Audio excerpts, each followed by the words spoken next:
सचिन जी ने बहुत ज़्यादा बोल दिया मेरे बारे में, उसके लिए मैं क्षमा चाहता हूँ। धन्यवाद देना चाहता हूँ संजय जी आपको कि आज आपने मुझे यहाँ आमंत्रित किया, और ये मेरे लिए बड़े सौभाग्य की बात है।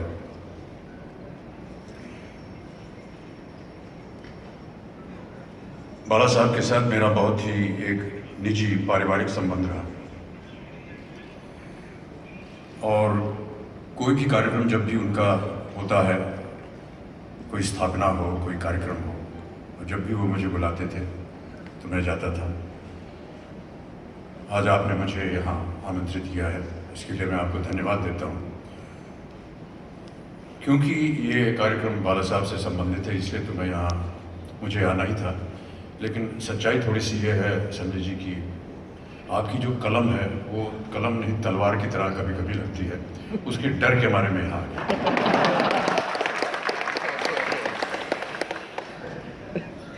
बाला साहब के बारे में ये फिल्म बनेगी और उनके चरित्र, उनके व्यक्तित्व, उनके जीवन के बारे में जो कुछ भी कहा जाएगा वो आप फिल्म में देखेंगे। एक मेरा अनुरोध था आपसे संजय जी की इस फिल्म को केवल 3 घंटे के मत रखिएगा। बाला साहब का जो व्यक्तित्व है वो 3 घंटे के अंदर सीमित नहीं किया जा सकता, और मैं चाहूँगा कि जी बिल्कुल, और मैं चाहूँगा कि इसके कई सारी सीरीज़ बने, 10-12 सीरीज़ बने, 3-3, 4-4 घंटे की सीरीज़। आजकल तो वेब सीरीज़ पे सब देखते हैं इसे। उनका पूरा जो व्यक्तित्व है उसे सही तरह से व्यक्त करने के लिए जैसे आपको बहुत समय चाहिए होगा, तो ये आपसे प्रार्थना है कि केवल इसे 3 घंटे के लिए सीमित न रखें।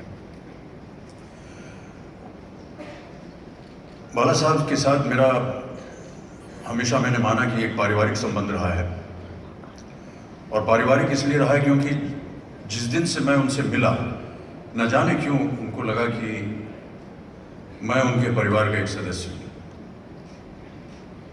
ये उनकी उदारता थी, ये उनका बड़प्पन था। और मुझे इस बात का उदाहरण तब मिला जब तकरीबन 40 साल पहले जब उनसे मिलने का मुझे अवसर मिला, तो मेरा विवाह अभी उन्हीं दिनों हुआ था। तो उन्होंने फ़ोन किया कि तुम्हारा विवाह हो गया है, मैं तुम्हारी पत्नी से मिलना चाहता हूँ, तुम घर आओ। तो मैं मातोश्री गया जया को लेकर,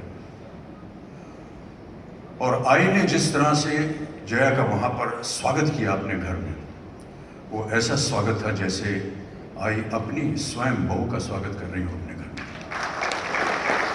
उस दिन से मैंने मान लिया कि बाला साहब जो हैं वो मेरे पिता समान हैं, बुजुर्ग हैं, और मेरा संबंध इनके साथ हमेशा पारिवारिक ही रहेगा। कई ऐसे उदाहरण आए जीवन में हमारे, जब बाला साहब ने एक परिवार के सदस्य की तरह अपना स्नेह और प्यार मुझे दिया। बातें तो बहुत सी हैं, लेकिन कुछ ऐसी चीज़ें हैं जो कि बहुत ही व्यक्तिगत हैं और बहुत से लोगों को शायद पता भी ना हो।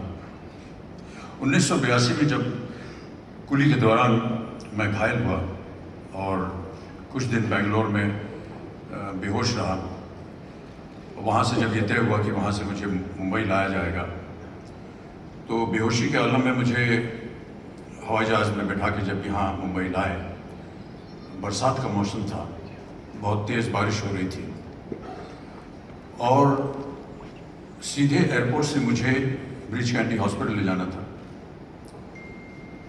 उस समय कोई भी एम्बुलेंस नहीं मिली मुझे ले जाने के लिए, लेकिन बाला साहब की शिवसेना एम्बुलेंस जो थी वो आई मुझे एयरपोर्ट पे लेने के लिए, और मैं हमेशा कृतज्ञ रहूँगा, क्योंकि अगर उस दिन उस वक्त वो एम्बुलेंस ना आई होती तो शायद और मेरी इस अवस्था गंभीर हो सकती थी। मेरे जीवन में कई बार ऐसी अवस्थाएं आई जहां पर बहुत सारे आरोप लगाए जाते थे मुझ पर, और हर बार जब ऐसा हो तो बाला साहब मुझे फ़ोन करते थे और पूछते थे ये क्या है, ये सही है या गलत है, तुम आओ, मैं तुमसे बात करना चाहता हूँ।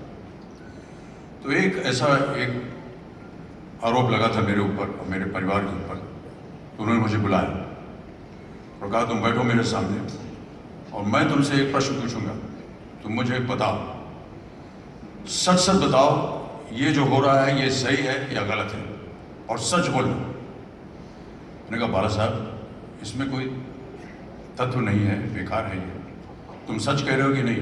मैंने कहा जी हाँ मैं सच कह रहा हूँ। बस अब घबराने की बात नहीं है, अभी बाहर तूफान चल रहा है, तुम अभी घर में बैठे रहो, ये तूफान बहुत जल्द खत्म होगा, और जैसे ही ये खत्म होगा तब तुम बाहर निकलो, और जब तुम बाहर निकलोगे मैं तुम्हारे साथ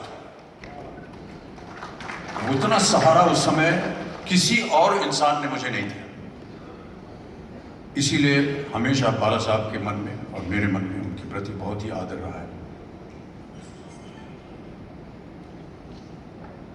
बाला साहब जब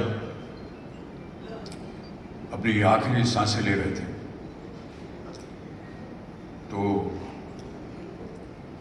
उनके कमरे में जाने का अवसर मुझे उद्धव जी ने दिया। बाला साहब थे, उनके साथ एक कोई सहयोगी था, आदित्य थे और मैं था। एक इंसान को जिसको हमने इतना प्रबल देखा, आज शैया पे लेटा हुआ है और कुछ बोल नहीं पा रहा है, ये असह्य दृश्य था। और प्रार्थना हम लोग करते जा रहे थे कि कहीं ना कहीं कुछ हो जाए ऐसी कि वो जीवित हो जाए हमारे सामने, लेकिन ईश्वर की जैसी कृपा थी, वो क्षण मैं नहीं भूल पाता हूं। और कभी भी इस तरह मैं नहीं चाहता था कि बाला साहब को इस अवस्था में देखूं, इतने प्रबल, इतने जोशीले, आज ऐसी शैया पर पड़े हैं और आखिरी सांसें ले रहे हैं। लेकिन एक और आश्चर्य की बात उस दिन मैंने उनके कमरे में देखी। मुझे पता था कि बाला साहब का स्नेह है मेरे प्रति, लेकिन मैंने देखा कि जहां वो लेटे हुए थे, सर के उनके दाहिनी तरफ एक तस्वीर थी, और वो तस्वीर मेरी थी। और मैं